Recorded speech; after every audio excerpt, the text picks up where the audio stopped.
What up, y'all? I'm going to show you how I program and prepare about a week's worth of food prep. Weight this week, about 200. You can calculate your body fat percentage using a number of methods like a DEXA scan or calipers. It can be kind of tricky though, so you can just do it by visual, guessing. I'm at about 20% right now according to this little 3D body scan I got going on at Anytime Fitness. I think that's pretty accurate. But if you don't have one of these handy dandy scans, you can go on to bodybuilding.com or any number of macro calculators, plug in all of your statistics, plug in your goals, whether that's maintain, lose weight, gain weight, activity level, etc. And it's going to tell you what your macronutrient profile you're gonna go for is gonna be like. So once you get your macronutrient profile, it should look something like this. I'm taking around 3,400 calories per day. I have a range of protein, carbohydrates, and fats that I can work with. You can change out the percentages a little bit. A lot of people like higher fat, a lot of people like higher carb. It's pretty well accepted that you wanna have a lot of protein in your diet and a good mix of carbs and fats. For me, what I found is my most effective way of prepping out my meals in my current life situation is 3 meal preps and then 3 sandwiches, 2 of which have a protein shake attached to them. So we got meal prep 1 is before my workout as a breakfast. Meal prep 2 is a peanut butter and honey sandwich and a protein shake. Meal prep, meal 3 is a chicken salad sandwich. Lunch is another meal prep. Meal 4, another peanut butter and honey sandwich and a protein shake. And meal 5 6 is my last meal prep. So because the meal preps are kind of the most transmittable tool that you have, you can kind of put whatever you want in them. It's good to build everything else in your meal plan and then build your meal prep last. So I'm using the Dave's Good Seed bread. This is a high protein bread with some peanut butter and some honey. And then I'm using a whey protein concentrate. You can use any type of protein. Honestly, it's probably better not to even have the protein shakes. Your body doesn't digest them that well, but you know what? It's so convenient and I love it. I was doing tuna sandwiches for a while. I'm backing off a little bit on the fish this week because I'm going heavy on the salmon. I don't like to have like a whole boatload of fish in my diet. And then with the meal prep, I'm doing some interesting stuff this week. So this is my meal prep from last week. We got long grain white rice. Big fan of the white rice, not a big fan of the brown rice. There's been some research that says that the brown rice contains stop licking that, buddy. Contains some cyanide, so we're gonna do a lot of white rice. We got some vegetable here. It's just broccoli, and then fish. I try to get all wild caught fish, not farmed fish, so no tilapia. I got this Pacific whiting that is pretty cheap, and that's what it looked like last week. This week we are going to change some things up because I think it's important to have variety in your diet. Big 3 sources of protein is going to be your ground beef. Number 1, I love getting my high fat ground chuck and my 80% ground beef. I love the high fat stuff. I think it tastes great. Here's a tip. A lot of people go right for the chicken breast. The chicken breast is going to be your leanest and most tasteless cut of meat on the chicken. It's going to be cheap, but man, it's hard to get it to taste good. So I went with some tenderloins, and those have a little bit better taste profile. This week I did go ahead and get some salmon. Pretty excited for that. I kind of fudged up the math, so this week we're just going to be doing salmon and chicken. Last few weeks I had a very large amount of long grain white rice. This week I'm switching it out for a lot of quinoa. It's more expensive. And then a little bit of long grain white rice, and pretty excited to have all this quinoa this week. I like to have that variety, like I said. Also, in previous weeks, I did a lot of fresh produce, but it's really time consuming to prepare all this fresh produce. So I did go ahead and get a lot of frozen produce. You can kind of just get whatever you want because like a lot of these vegetables don't have a lot of calories. So just like Get whatever, try to mix it up, a lot of leafy greens. So this is how I go about figuring out my numbers for my meal prep. So here are my macro goals for the day. And then I take out all the stuff that's in my sandwiches and protein shakes, all the stuff that's already kind of fixed amounts. I figure out what I have remaining per day.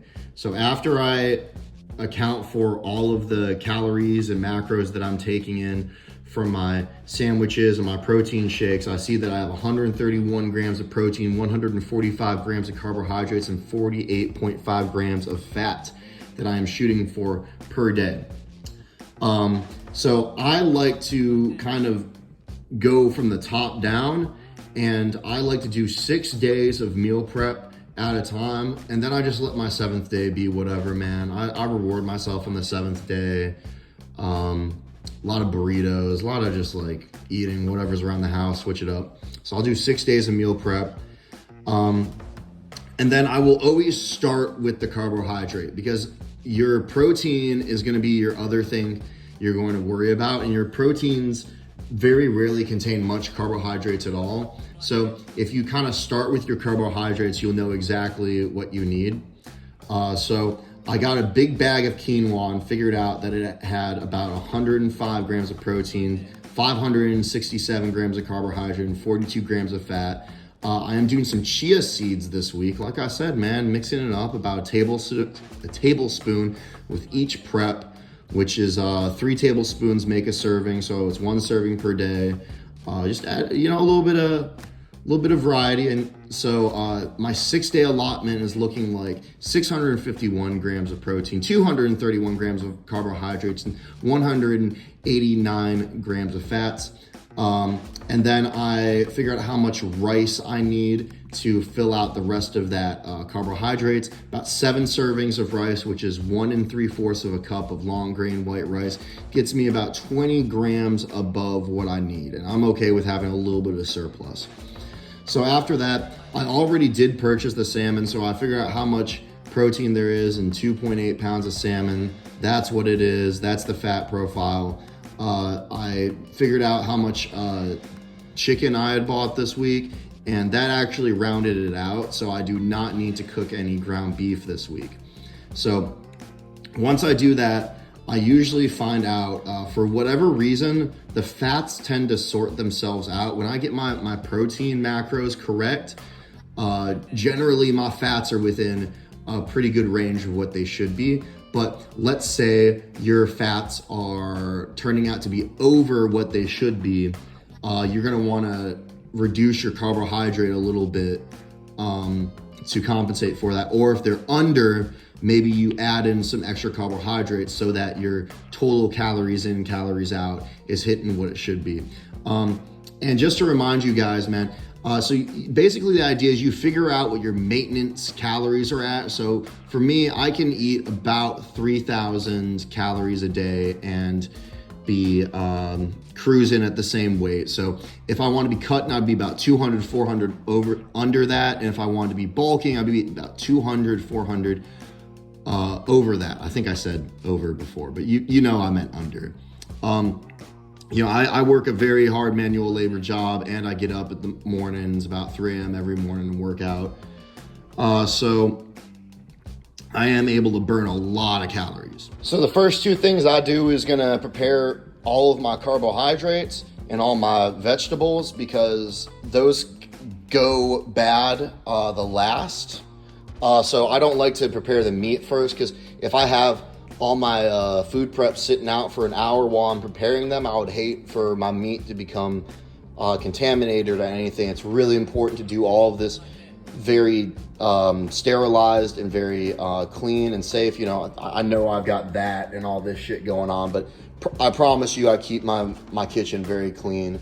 But it's important for everything to be clean and to understand food safety, especially for all my people that have worked in restaurants before. It's so important, because man, if you ruined your food prep for a week by having contaminated food with bacteria in it, you're gonna have just such a really, really bad week. Seasoning wise, guys, you gotta season your food, guys. Seriously, season the hell out of your food. You're making a lot of food, so you wanna put a lot of seasoning in there.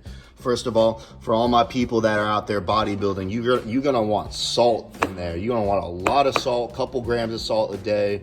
If you're cutting, if you have heart problems, if you're dealing with high blood pressure, maybe back off on the salt. Onion powder, delicious. Paprika, delicious. Lemon pepper, delicious. Creole seasoning, this stuff is so good. You could just throw that on there and be done. You're just gonna want to mix it up. A lot of seasoning in there on everything. That's key.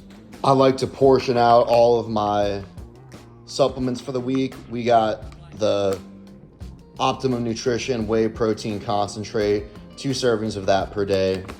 We got fish oil, not the best brand, but it is fish oil and it's good for you. A little multivitamin action, you know, see what they got in here. Some vitamin C, man. I really should have more vitamin C in my diet. That's one thing I would like to work on. L-arginine, this stuff is really good. I take about 6 of these capsules per day, which is the recommended serving amount. It's also an amino acid. It's very good for you. Look into that. L-glutamine powder. That is, I'm pretty sure that's another amino acid. These 2 things. Now, this is getting into some sketchy territory here. A gentleman named Andrew Huberman, who is a professor of neurobiology and ophthalmology. He is tenured at Stanford University, recommended both of these compounds. You got Tongkat Ali complex. He didn't really talk about the complex. I don't really know much about the complex, but it's this Tongkat Ali root extract, and then I do not know much about this other one. But that product and this Fedosia, there's a agrestis, Fedosia agrestis, is going to act as a natural testosterone booster. Your Fedosia is going to actually kind of act like a luteinizing hormone in your system. And so this is going to be a really good way to maximize your free and total testosterone. You know, I'm a really big fan of Andrew Huberman. There's a lot of weird testosterone boosters out there, and I've ran into problems with them before. So on these 2, you got to do your research on that stuff. But that's what I'm doing right now. Got to have your creatine monohydrate from Bulk Supplements. That's what I use. Love it. 5 grams of that a day if you want to do a little loading phase, whatever. But your creatine monohydrate is going to kind of hold a little bit of water in the muscle. It's going to increase the size a little bit, just a little bit. It's going to increase its work capacity. It's great. BCAAs, again, we got some leucine and some other BCAAs in there, a couple grams of that per day. So basically I go through and I portion out all my powders into these little bags, and then I portion out all my pills in this big bag them all together, throw them in an even bigger gallon bag, and then that's my supplements for the week. Remember, guys, you don't really need supplements. Like, this is icing on top of the cake. What you need is the damn food. But this is what I'm doing. So this is what it looks like portioned out.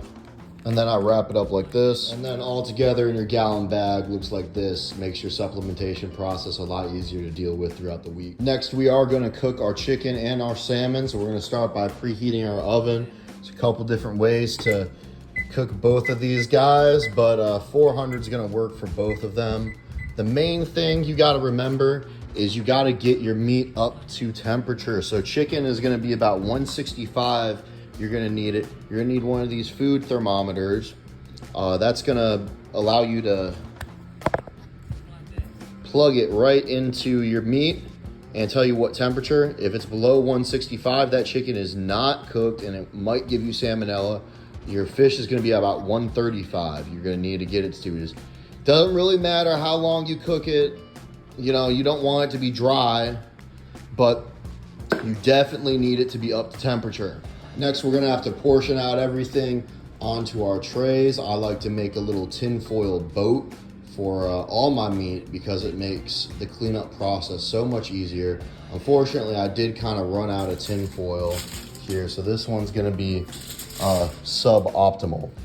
Big tip with cooking meats is I like to cut my meats up into reasonable size chunks so that they cook more evenly.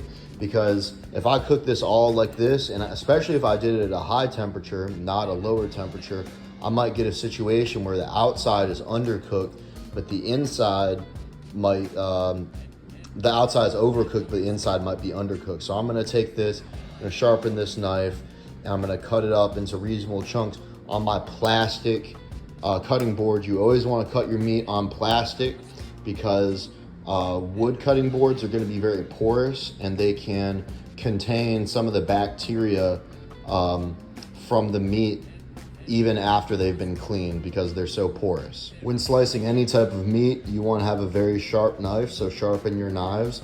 And because this is not a serrated blade, we need to push down and directly through the meat in one nice motion. And that should pretty much, I didn't really get the skin quite there, but it did cut through all the salmon. But you really want to have these nice smooth cuts, and that's going to allow you to cut the meat the best way. Now with my salmon, I love to have a lot of lemon pepper, whole lot of lemon pepper. I mean, when you're seasoning this food, you don't want to hold back because you're eating the same damn thing all week. And the only way you're gonna get through this if you season it, man. This Creole seasoning, this stuff is so yummy. I love this. I don't put a lot of it on my salmon, but it does add some flavor. Good old salt, man. We're gonna need some salt. We definitely gonna need some salt. And then lastly, whole lot of olive oil. Ooh, baby. Ooh, baby. Yes, sir. Yes, sir. Look at that. And we ran out, so I'm gonna have to get more. All right, and we have our chicken portioned out. I do like to have the tinfoil boat underneath the chicken as well. It saves on cleanup time, but today we're not doing that. Here's our seasonings. We got lemon pepper, some Creole seasoning, paprika, salt, onion powder, garlic salt. I couldn't find my garlic powder, and it's regular old black pepper. Now, if you really want to do this right, you could soak your chicken overnight in a brine, just put it in a bag and let the seasoning soak in overnight, or you could just rub it in with your hands, which is what I'm gonna do with this olive oil. And I did that with the salmon as well. Next, we're going to wash our damn hands. You're gonna be washing your hands a lot. Every time you handle meat, pretty much anytime you handle everything, wash your hands. You wanna be doing that 20 times. With the salmon, I noticed we got a pretty big differential between these thick cuts and these thinner cuts. So I tried to place these thicker cuts kind of out towards the edges so that they're gonna be able to cook a little bit better than those thin cuts. Quinoa came out looking delicious, nice and light and fluffy, not undercooked, not overcooked. That's what we like to see. We're gonna be spending a lot of time microwaving these vegetables, which is not the ideal way to cook them, but that's how we're doing it this week.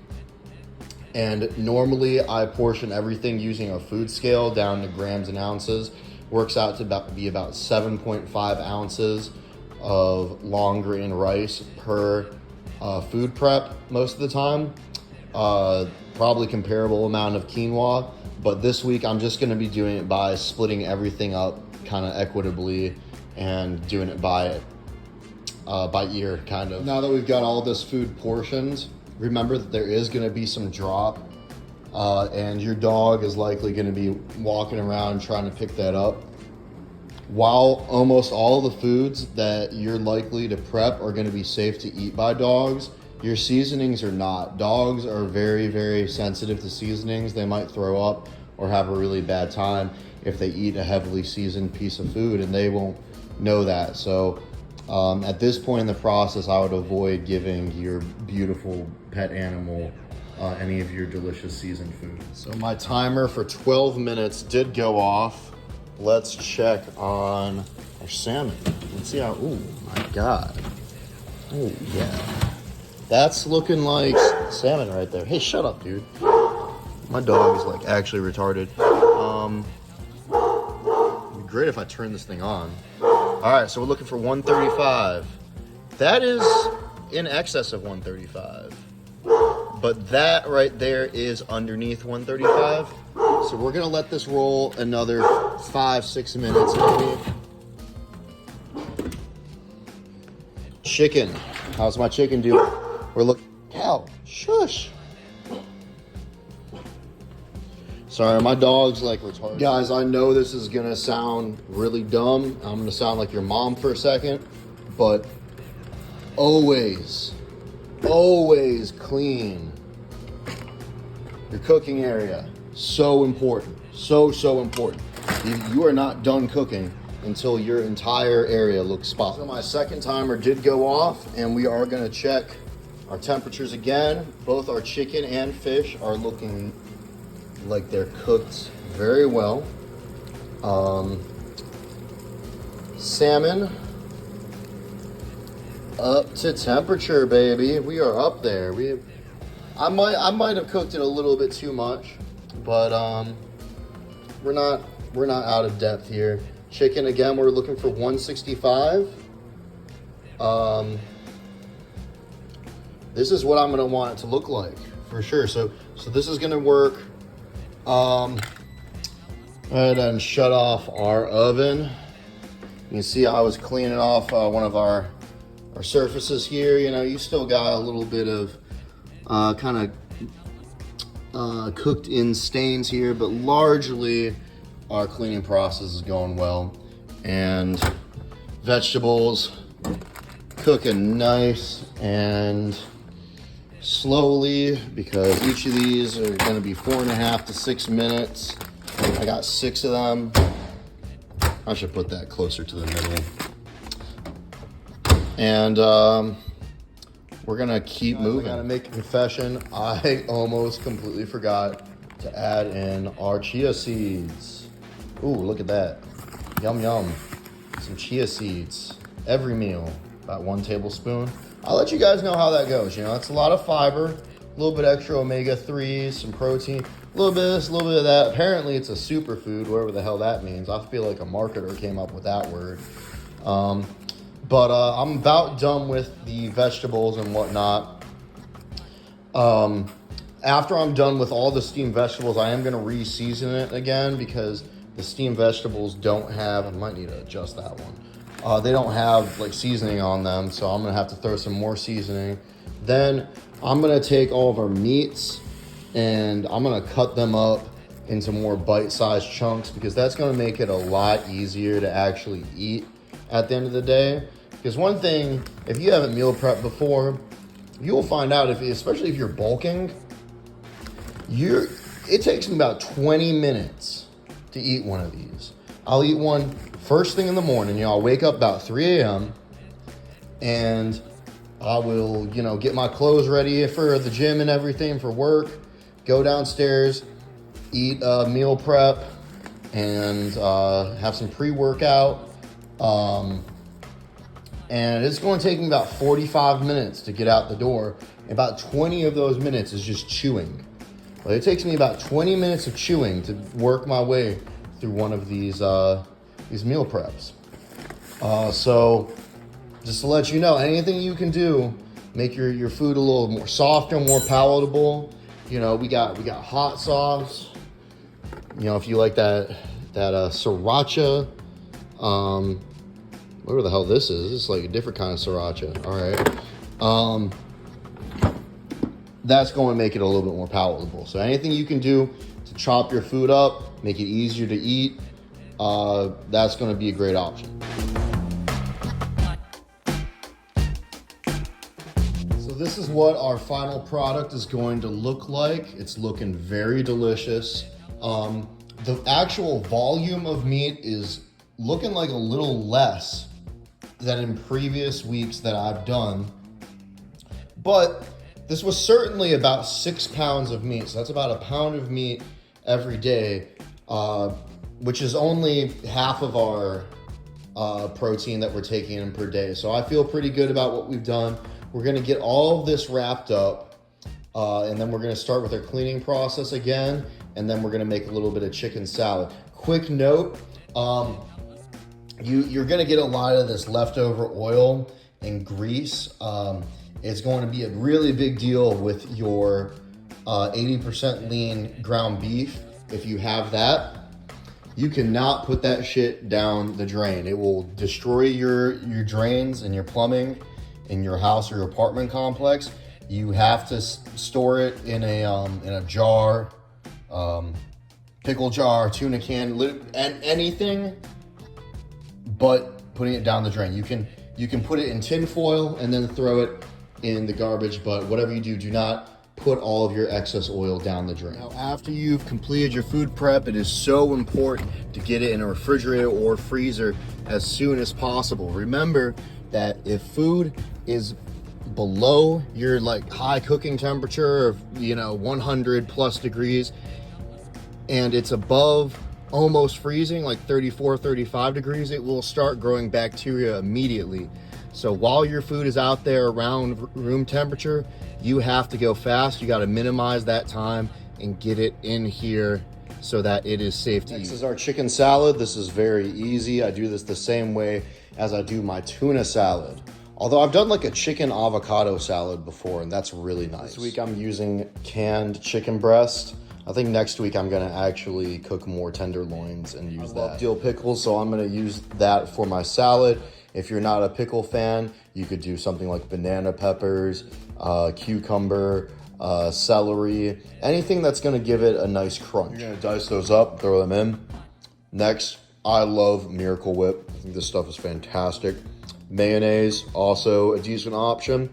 If you're trying to keep it low calorie, just regular old mustard can actually add a lot of flavor. Do not forget to season it. You're gonna wanna season your chicken salad, and then you're going to just stir that bad boy up, throw it in your Tupperware, and then you're finished with your chicken salad. At night, before I go to bed, I'll take out my Dave's Killer Bread Good Seed and make myself 3 sandwiches.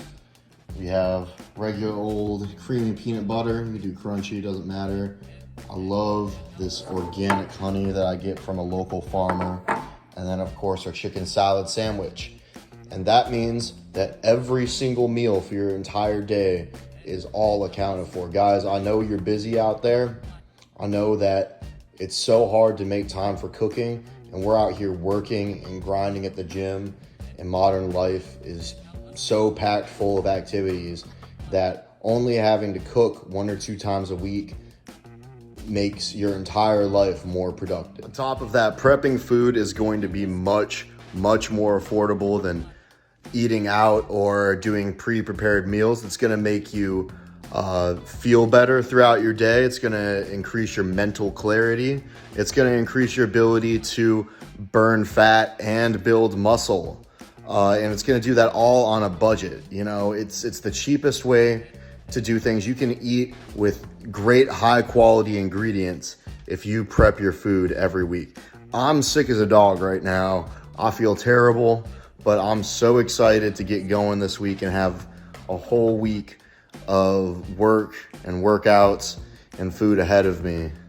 And I think I'm going to take my dog and go upstairs and watch Blade Runner 2049 for the 100th time and marvel over what a fucking Sigma male Ryan Gosling is. God bless.